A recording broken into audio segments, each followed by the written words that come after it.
going to do a 4th of July mini cake.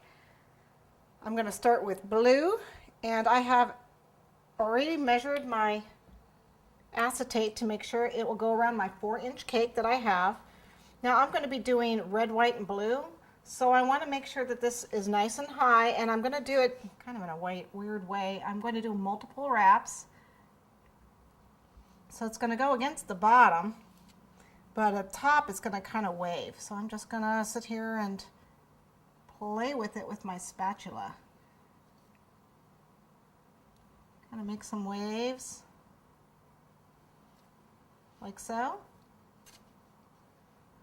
Okay. Get the excess off. I don't want this to be too thick at the top here.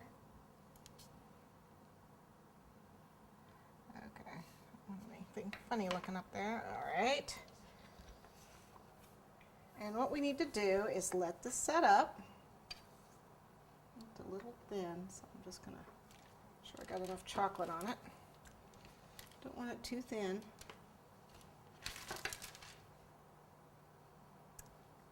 Go. Well, it's got a bit of a wave to it. Let that set up. Okay, so we're going to attach this to the bottom and bring it up and then bring it around.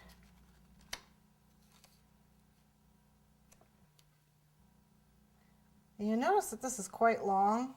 The reason why this is really long in the back is because what happens is the more I wrap, I'm going to wrap this 3 times with the same acetate wrap, and the more I wrap it, the thicker it gets, and the thicker the cake is around.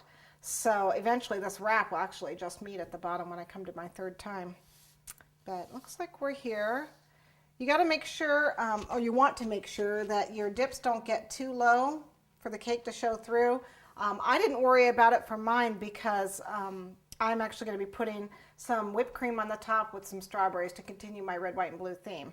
But if you're doing any cake for any other type of thing, make sure that your valleys don't get too low when you do your little dippy thing. Okay, we're going to put this in the freezer for a few minutes. While we're waiting for that to set up, I have a mold here. It is just some miniature 4th of July stuff. It's got bells and flags and stars and stuff. They're really small. And because this is a tiny little cake, I wanted to use these small stars, and I'm just going to make some chocolate stars while I'm waiting for the chocolate to set up.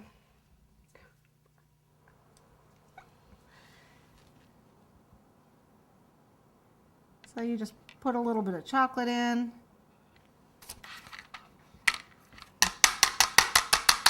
Tap the mold. Clean it up if you need to clean it up. And pop this into the freezer. We only need about 4 or 6 stars to go around our cake. You can do them in multiple colors. I happen to do them in white because I have a red stripe that's going to be on the bottom. But you certainly can adjust this cake for any color stripes you want, and then adjust the little miniature chocolate pieces.